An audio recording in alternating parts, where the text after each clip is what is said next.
I don't do this lecture enough in the sense that I enjoy doing it. I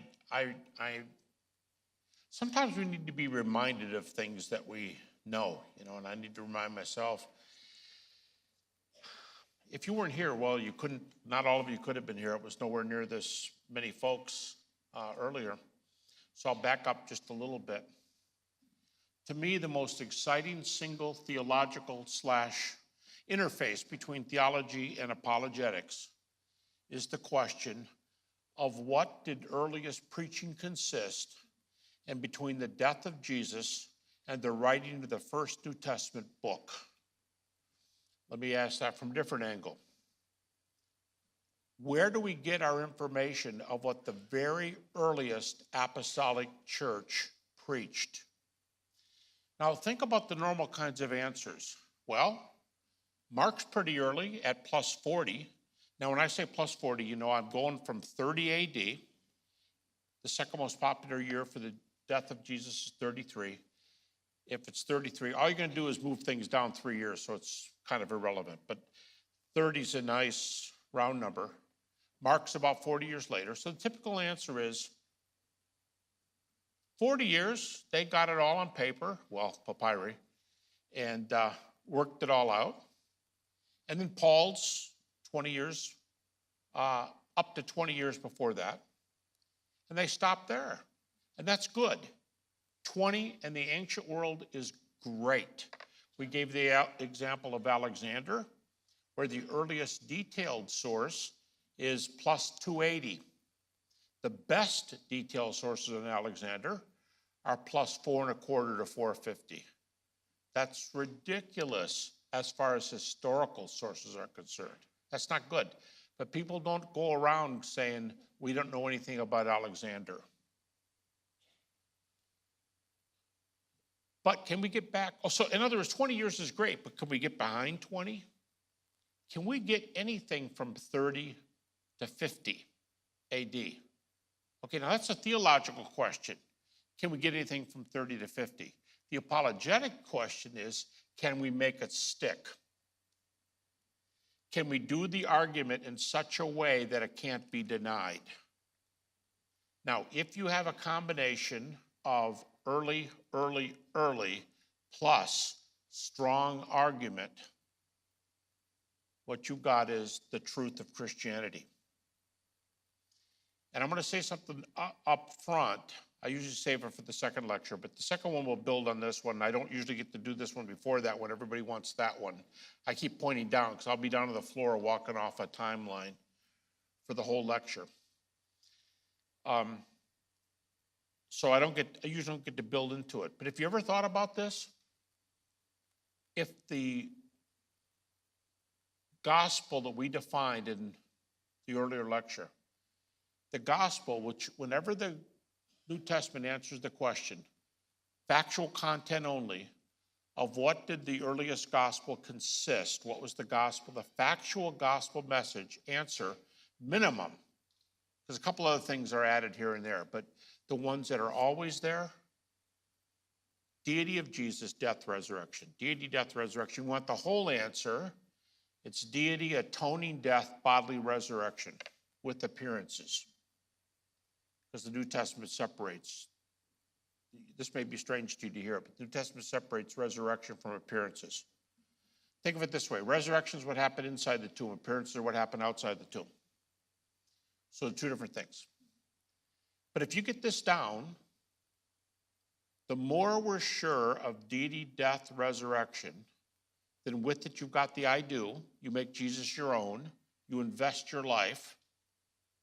You've got Christianity. Let me say that again. If all we know is that Jesus is the Son of God, died on the cross for our sins, was raised from the dead, and if we say I do to him, we're on the yellow brick road, to use our earlier illustration. We've got Christianity. That's the center. Now here's how strong this comment is. I talk to doubters all the time, more than I would like to be frank. It's very, very time consuming. I don't know, I've had 650-ish discussions with doubters. By the way, latest thing, unbelieving doubters. They write and they say, help, help. I don't want to go to hell. What can you tell me? Well, I guess we'll have to talk. Have you ever been asked to be witnessed to? Please, please, witness to me. Okay, I might find a little bit of time. It's a nice situation. So, believers and unbelieving doubters. And the thing today is, we're not good thinkers. There's a lot of other issues, but we're not good thinkers. And when people come to the Lord or are about ready to come to the Lord, but they can't answer every last question, they start getting worried. I'll give you an example. An international Christian from the Far East wrote to me recently, and he's Chinese, and he said, I've been hammering resurrection. I've been learning it. I've been getting it down. I'm so excited. I want to know as much about resurrection as you guys who deal with it full time. I wrote back and I said, that's wonderful. Keep studying. It was obvious he'd already studied a lot. 2 weeks later, I got a letter. Help me. I'm losing my faith. I'm this close to walking away. How do you put those two together? I want to be the world's best apologist on the resurrection. Whoops, I'm really close to walking away. What was it? He heard a couple periphery questions out on the edge. I could tell you what I mean, I'll offend you because everybody will think whatever I think is periphery, you'll think it's central. But they might say, I got to solve sovereignty, free will. I got to know if eternal security is true. I have to know the age of the earth. I have to know. And they think that if they get stumped on one of those periphery questions, they're back in the doubt house. And I tell them, why do Christian publishers have at least 50 different 3, 4, and 5 views books? How many of you know what I mean by 3, 4, and 5 views books? Where they'll take a book and they'll say, are the sign gifts here today? How old is the earth? It's sovereignty, free will. And they have somebody representing all 3 views, and it's an evangelical press. You folks familiar with those? Why do we have 50 of those in evangelicalism? Because we know the periphery issues. It doesn't bother us. But when we hear a critic ask those questions, we fall apart. Here's my suggestion. Maybe we don't have to answer those questions. I mean, you can please have a view. We need to have a view. Have a view. Just don't be so super dogmatic that we think our view is the only way to go. But have a view. But the only ones that really count are the ones toward the middle. We call them the fundamentals. And the closest in the middle are what we call the gospel fundamentals. And at the very center, it's the deity, death, resurrection. And are you saying I do to Jesus? And I tell my grad students, I'm going to ask Moses how old the earth was. I'm going to ask Paul if he was really a Calvinist or not. I'm going to ask Paul if he really believed in eternal security. I kind of want to know when Jesus thought the time of his coming was. He said he didn't know, but he made some difficult comments. What do we do with those? That'd be cool. But that doesn't affect my Christianity. If Jesus is the Son of God who died on the cross for our sins, was raised from the dead, and we are walking in his steps, we've said I do to him, we're saved. We can take a post-grad theology course and work these other things out. You don't have to be in a turmoil every time somebody asks a question you don't know. So there's an incredible amount of importance on getting this center down. Now, back to the question. How do we know what that center was for the first 20 years? 30 to 50. What is it?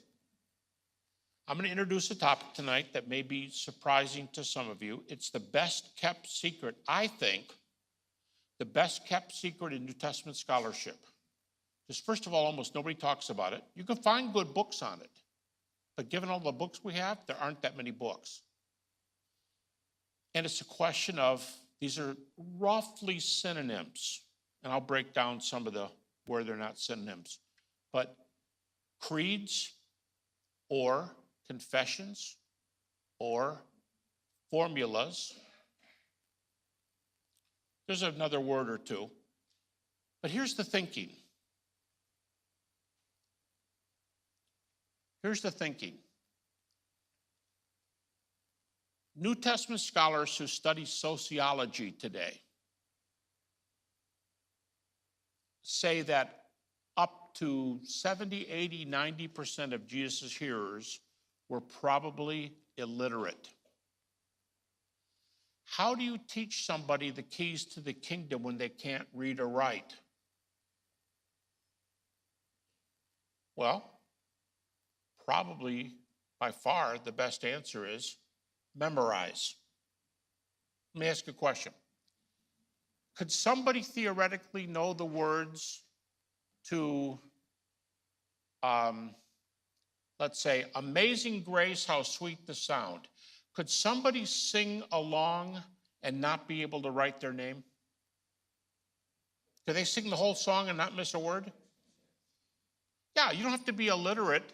You don't have to be literate to sing that song, because you put the words, and especially if you know the music, right? It kind of falls right in. So what do we do? What did you just do? You've got beautiful words plus a catchy tune, and that sort of plays the role of reading and writing if you don't read and write. And in the early church, the version of it was to do it with creeds. Sometimes it was a song. A lot of theologians think Colossians 1 and Philippians 2 are hymns, and others. But it doesn't make a difference if it's there's really no difference between a song, keep it secular, just to make a point here. Some secular song where you know the words. And the creedal version would be, Jack and Jill went up the hill to fetch a pail of water. Jack fell down, right? And you can know both the secular song, I want to teach the world to sing, or Jack and Jill went up the hill. Because there's words, there's cadence, you can remember them. There might be music or there might be cadence, and you'll get it down and not be able to write or read. But you can pass it on, right? You can give it to somebody else. It can be contagious. That's what happened in the early church. And these creeds, traditions, confessions, formulae are the answer to the question, what was the earliest message? Now, these teachings were originally oral. Jack and Jill went up a hill. Now, somebody someday wrote Jack and Jill went up a hill. They wrote it down. But it could get around just as well orally. So, somebody wrote a lot of these down in the New Testament. I dealt with these in the 1996 book, The Historical Jesus. And someone just wrote to me. It was Lee Strobel, actually, just wrote to me recently. And he said, hey, somebody asked me for permission to publish a list of 40 creeds in the New Testament, and I realized they weren't mine. They were in your book. I said, take them, Lee, use them, pass them around. But I've been doing some more work on it now, and I'm up to about 60. I'm not saying me like I'm the only one doing it. I'm just saying that's my list. About 60 of them now. You go, well, this sounds kind of subjective. How do you know a creed if it hits you between the eyes, especially if you can't read? How do you know what a creed is? All right, so let's go to that. One note here. Oftentimes, these are called pre-Pauline. More about this in the second lecture tonight, but here's what pre-Pauline means. If this is the cross down here, and this is when Paul writes 1 Corinthians 15 about 25 years later. And if Paul's conversion, here's the cross again, Paul's conversion is about +2 or 3. Pre-Pauline means this material comes from here. Did y'all get that? Here's the parameters. Here's the cross. Here's Paul's conversion. Pre-Pauline means it has to come in this slot right here to be pre-Pauline. That definition, by the way, is Bart Ehrman's, the skeptic. So they're often called pre-Pauline. That's a little intro to how early these are. All right, let's ask some questions. These creeds are brief statements of early Christian belief. Sometimes they're hymns. In the book of Acts in particular, they're sermon summaries. It's pretty exciting in itself. We get an insight. Oscar Coleman's little book. Now, the edition I have, I think, is 1949. It was written before that. To this day, scholars will tell you this is probably the best book ever written on this subject. How many times are you told the 1949 book is the most scholarly and the best one, and it's only just a little over 100 pages? And if you try to get it online, every time I check, it's like $150. So if you can find it, last time I checked, it was in public domain. I guess it would still be. I don't know. Copy it and put it on your shelf because it's legal if it's public domain. All right.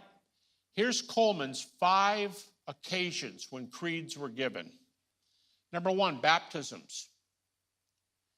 Most scholars think Romans 10:9 is a baptismal creed. If you confess with your mouth that Jesus is the Lord and believe in your heart that God's raised him from the dead, you will be saved. I'll just add, 3 verses later, Lord is a pretty flexible term. Lord can be translated sir. Kyrios can be translated sir. And that's Paul on the way to Damascus. Sir, who are you? At least that's where some translations go. But Paul says 3 verses later, Romans 10:13, he quotes Joel, whoever calls upon the name of the Lord will be saved. And the name Lord there from Joel, you can look it up in the Hebrew, it's Jehovah. Like, whoa. Do you realize what this creed just said? If you confess with your mouth that Jesus is Jehovah, that does say that literally, but it seems like that's what Paul means very clearly. If you confess with your mouth that Jesus is Jehovah and believe in your heart that God's raised from the dead, you'll be saved. That's heavy. And what is it? Pre-Pauline. They were saying that about Jesus back here? Yes. It's like, whoa. Because see, even evangelical churches, we've said for years that it might have taken the early church, it was always true all along, but it might have taken the church until Mark's gospel came out 40 years later to unpack some of this, or Paul's epistles. But how about 2 to 3 years? Is that good for you? 2 to 3 years? Early and heavy. Oh, by the way, as far as being a baptismal creed, today, I don't know how you do it here, but we do a lot. We used to do a lot of Bob, Betty. Have you trusted Christ your personal Savior? And all the candidate says is, I have. And the pastor says, upon the confession of your faith, I baptize you in the name of the Father, Son, and Holy Spirit, buried with him in his death, raised with him in his resurrection.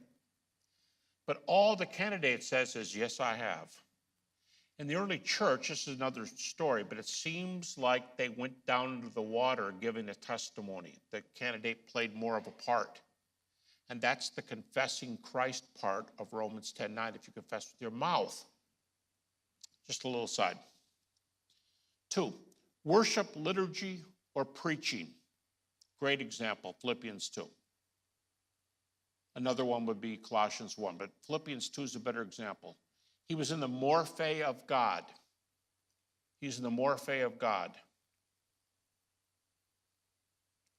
Folks, we got some folks here who are looking for chairs. There's some over here in the back. There's a few right in the middle. I don't know if people have them or not, but we've got a few left, especially over here. Philippians 2, Jesus was in the morphe of God. Morphe is a pretty easy word in English, but in Greek the primary meaning is the nature of. Sounds like they're saying the Son was in the nature of the Father. Pretty heavy. Exorcisms. Creeds were used in exorcisms. Again, these are Oscar Coleman's. He's a Swiss-German scholar. Persecution. The one of 1 Timothy 6 said Jesus kept his testimony in the face of death when he witnessed before Pilate. And then we're told to go out and keep our testimony similarly. Anti-heresy. In other words, putting together apologetics, and guess what the text is? The key resurrection text of the New Testament.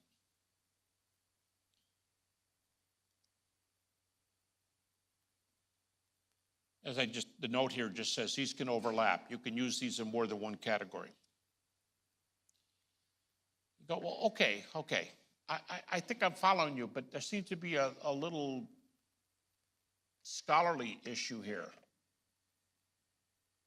How do you know these are creeds? How do you know where the creeds are? You just going eeny, meeny, miny, mo? Where are they?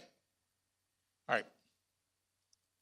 First of all, you got to be really good in Greek. I'm not the guy that finds these. All right. Here's some common criteria. Ignore the scholars unless you're interested in names.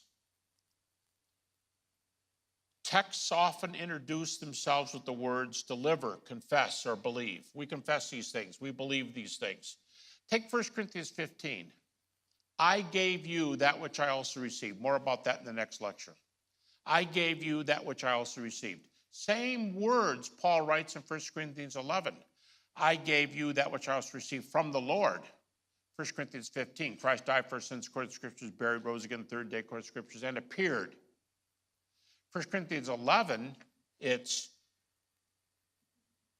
Christ, I received from the Lord that which I also received. How Christ, the same night in which Christ was betrayed, took bread. He broke it, gave thanks, saying, this is my body, which is broken for you. And the cup also after supper passed to say, this is my blood, which is a ransom for many. But both of them start out, I gave you what I was given. How do you know this is a creed? Paul told you he got this from somebody else. Well, how do I know it's a creed? Well, you're putting too much emphasis on the word creed. Paul received a tradition. He received some teaching from somebody and passed it on. So that's the most obvious one. Many times, the New Testament books say, observe the traditions of the elders, or here's a trustworthy saying, or, like holy are these words. And many times they're like Jack and Jill went up the hill. Only the Christian version would be 1 Corinthians 15, 3 and following comes in two creeds, they believe. Two stanzas. All right, so introduced by the words, you're told it is. Contextual dislocations. Takes the New Testament scholar to say that. Contextual dislocations. That means there are textual interruptions. Have you ever tried to write something maybe for a paper and you can't get the tense right? The quote you're giving doesn't agree with where you were in your text. You don't know if you should think it's past tense or present tense. And if you get really, really tired, you just say, forget it. And you copy it, and the professor writes in the margin, awkward. Have you seen that happen? Well, there are places like that where the creeds in the New Testament are written down awkwardly.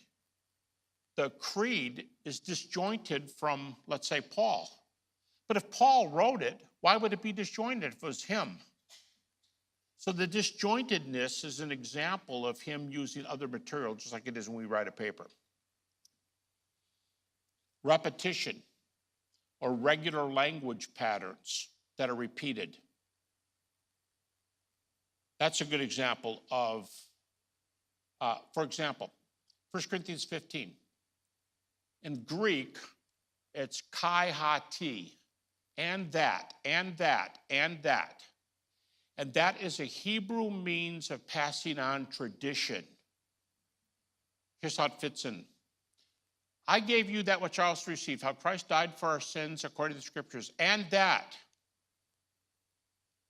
he died for our sins, and that he was buried, and that he rose, and that he appeared. That and that and that and that and that is a Hebrew means of passing on. They attached them with those words, and that's part of that rhythmic nature. As I just said, rhythmical. Often the lines are of similar length. It doesn't look like English poetry, but nonetheless, it is a cadence like what we associate with poetry or something of that nature. And many of the words in these phrases, this is probably the least, this one's a little more subjective, I think, but a lot of the scholars take it pretty seriously. A lot of the words in the creedal passages, the scholar doing the writing never uses those words anywhere else. So some of these words are foreign to his vocabulary. So it looks like another indication it may be somebody else's material. Elementary theology. Do you know that 80 to 90% of the creedal passages in the New Testament, dozens of them, 80 to 90% is the gospel. The gospel, the gospel, deity, death, resurrection, deity, death, resurrection. And then this time it'll be faith, deity, death, resurrection, faith, deity, death, resurrection, deity, death, resurrection. Over and over. Why did they do it so much? Because it was the yellow brick road. And a lot of people couldn't read or write, had to repeat. You give it over and over. So as you're going to see at the end of this PowerPoint, scholars are agreed that this is as close as we will get to the earliest preaching of Peter, Paul, James, and John. It's very exciting material. All right, Pincus Lapide, the person up here, was a conservative. I say was. I haven't checked. I don't know if he's alive or not anymore, but he wrote a book in the mid-'80s called The Resurrection of Jesus, a Jewish Perspective. He remains Jewish. He's conservative Jewish, but he remains Jewish. And he says Jesus was raised from the dead. How do you like that? Jewish non-Christian. Jesus was raised from the dead. How do you know? The data are just that good. And this is his list from 1 Corinthians 15:3 and following on how you know 1 Corinthians 15:3 and following can bear this weight that makes an unbeliever say he's raised. Here's some of the signs, 1 Corinthians 15. Paul told you it's not his. I gave you, I delivered unto you that which I also received. Not mine. Non-Pauline vocabulary, diction, sentence structure. Parallelism, including the two stanzas that I just mentioned. The threefold kai hati, and that. It's a Hebrew means of passing on tradition. By the way, you know what Josephus tells us? Pharisees taught by repetition and passing on tradition. Who was Paul? Philippians 3? A Pharisee. Bingo. He said, I gave you what I was given. I gave you what I was given. How'd the Pharisees do it? They gave them, their students, what they were given. Paul was a Pharisee. Some of these puzzle pieces are starting to kind of fit together.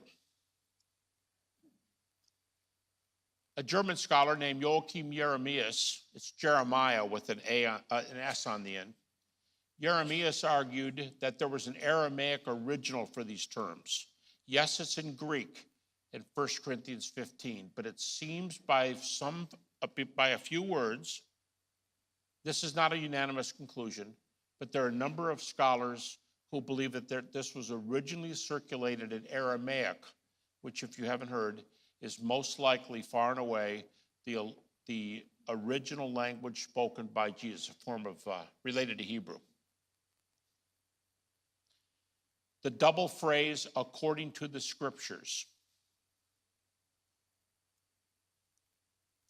Early memorized cadence. Died, buried, raised, appeared. You want to see something interesting? I had an evangelical friend of mine say to me one time, and then, it was kind of cool when my friends saw it, and I thought, this is neat.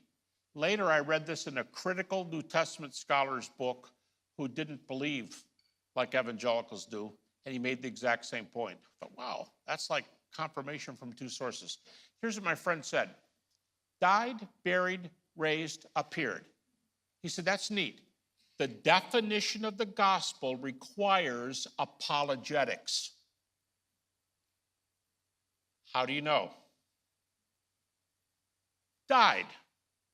What do we do with the dead? We bury him. Oh, you mean he really was dead? Yeah. Raised. Yeah, but raised is what happened in the tomb. Nobody was inside the tomb. How do you know he was raised? He appeared.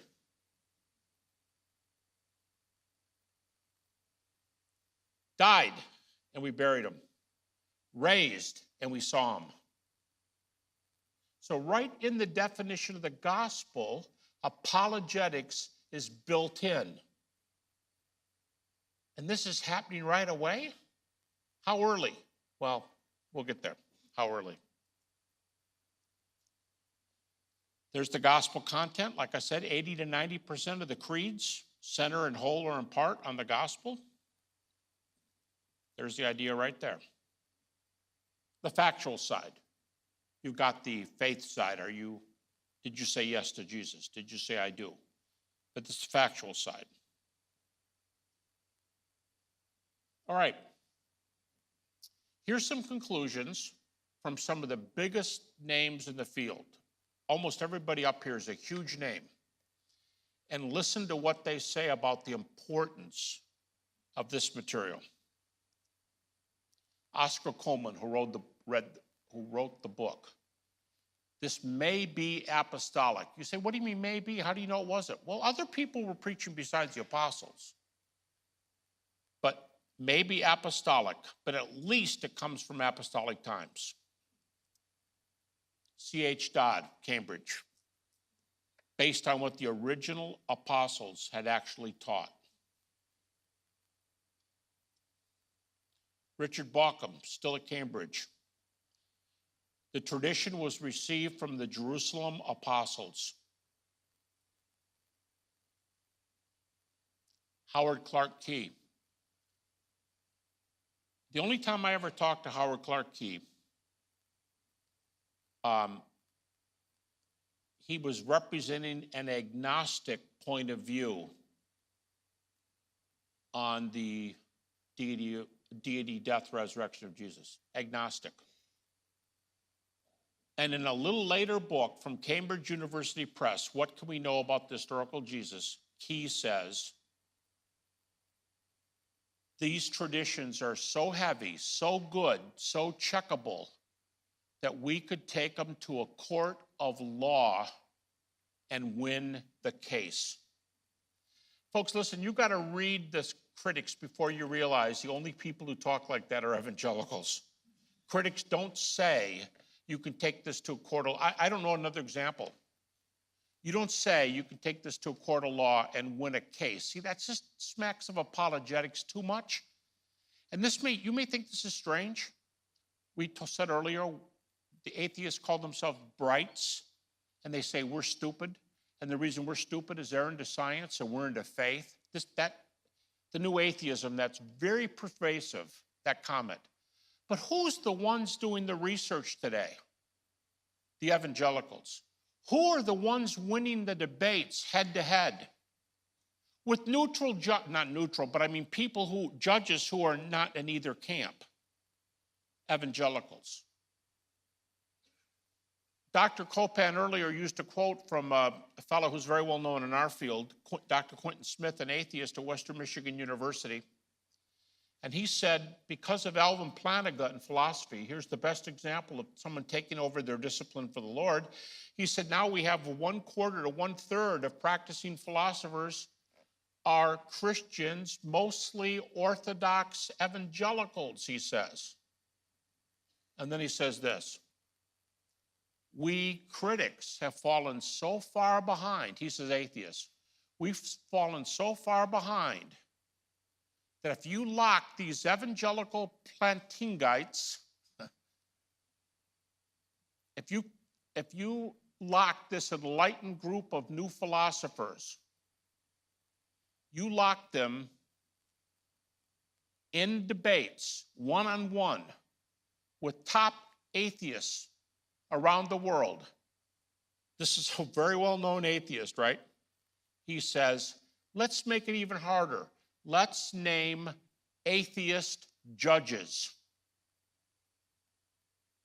He says, I have no doubt that the new breed of evangelical philosopher will win every debate. I'm not saying we have to go around and debate. I get, for somebody who hates debates, and I do, I sure end up doing a lot of them, but 2 in just a couple weeks ago. I just get tired of it. I don't think they solve the point. I'm just saying, for somebody to be on the other side and say, why do we get whipped every time this happens? I go, well, you want to get spiritual, you can say the Lord's on our side. If you want to do good research, you could say, we're just doing better research than you are right now. We've got the material, and what do we get for it? We're the brights. You're the dummies. Yeah, well, how come you stunk at that debate last week? No, I don't talk like that, but if some of you know me, I used to be the head ice hockey coach at Liberty University. And when people used to tease me and say, ice hockey, Baptist University, how do they go together? So I had to come up with something. So I said, well, it's easy. Hockey players, oh, wait a minute, you guys don't play too much hockey here. All right, I might have to help you with this one. But here's what I said. I said, we'll see who gets it first. I said, hockey players and Baptists solve their problems in roughly the same manner. How many of you got it? Nobody. All right, who plays hockey? What happens in hockey? Besides the game. Isn't somebody always fighting? Seems like. That's how Baptists and hockey players never mind.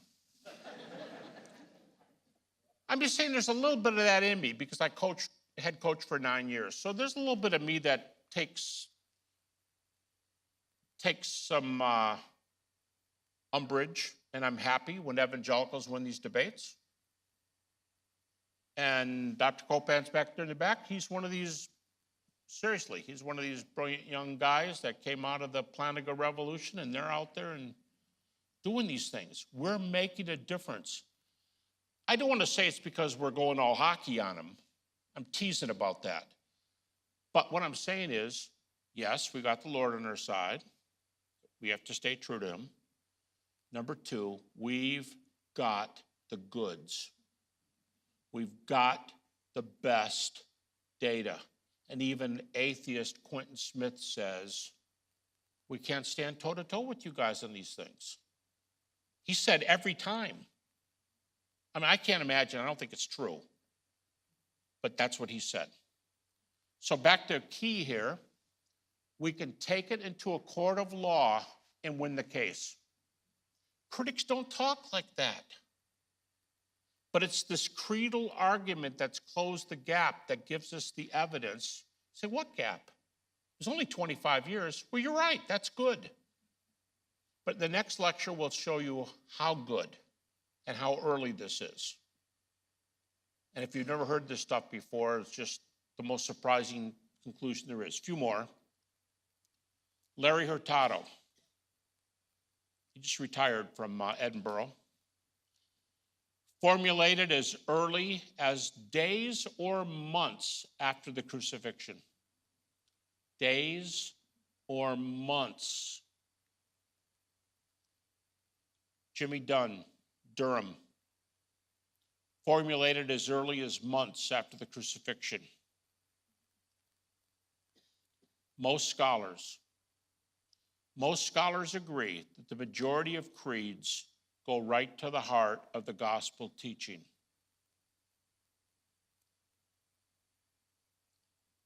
If apologetics is one of your things, and I know your pastor said he wants to make it so here, and many of you from talking with you, you're interested in apologetics. In my estimation, this is the most exciting development that's come out of apologetics in the last few decades. We're not getting the word around very well. When you say this, most people say, what's that? But the fact that there's some criteria for telling what these things are, there's one more thing I didn't tell you. The vast majority of critical, not evangelical scholars, the vast majority of scholars agree on where the creeds are. How could I have given a list of 40, and I told you I'd probably add 20 more to it, but I have in print, I have a list of 40 of them. I also have a list of what scholars agree that those are creeds, and there's multiple backup for every one of them. Critics, you have to be very good in the Greek, but the critics know where these creedal passages are. And the fact that it's the gospel, it's just amazing. Let me, I'll tell you what, let me let this just, well, I did this last time. I'll just let it sit there. Let me make one more comment, and then I'll ask if you have any questions. This material is early. It's not the material that the person wrote. The person even says it's not my material. Goes back to apostolic times. We get a window into what the apostles teach. Now you can say, well, I already believed all that. Sure. I mean, I'm glad there's extra information, but I already believe that. What does this give me? I'll tell you what it gives you. It gives you maybe the best arrow in our quiver for doing apologetics. You may have believed it, but just look around. This is a Christian church. We share these things. We believe these things. They're second nature words to us. But the critical community doesn't know, doesn't trust, doesn't know the force behind these. And it gives us an incredible argument that says, you know, this goes back here. It goes back in a 2 to 3 year period. And it comes from the right people. What you have is right time, right place, right people doing the right message. And that leads right into the next lecture. So I will save the rest of this for that. I will just add that 1 Corinthians 15 is the best known of these creeds. And the consensus view today, the consensus critical view today, almost nobody will argue with you, is that it goes right back to the cross. Right back to the cross.